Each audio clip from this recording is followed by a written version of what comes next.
So as the world sees those devastating images out of Afghanistan, some veterans who served in the country are watching with frustration here at home.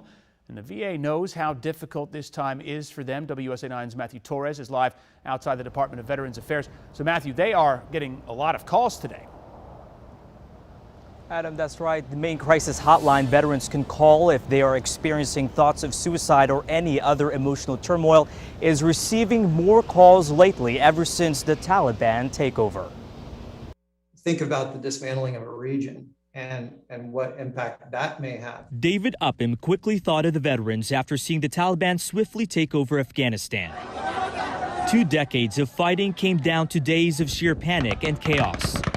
In my mind, my thought was that they would have a hard time coping with the fact that everything that they had given up the best years of their life for was potentially torn down within 3 weeks. Upham is a veteran who spent years alongside the Fisher House, Wounded Warrior Project, and Veterans Health Administration. We still have thousands and thousands, tens of thousands of veterans who deal with PTSD. This could just as easily be a trigger. There are concerns over the emotional well-being of veterans who serve time overseas. The U.S. Department of Veterans Affairs sending this message: you are not alone, providing resources for help and encouraging them to reach out to others if they're feeling distressed. I never thought that we would leave in such an embarrassing manner. Shocking and gut-wrenching. How the removal of troops unfolded disappointed veterans we spoke to. U.S. officials say on Saturday there was a 4% increase in calls to the Veterans Crisis Line compared to the same time last year. Come Sunday, it went up by 9%. You served honorably.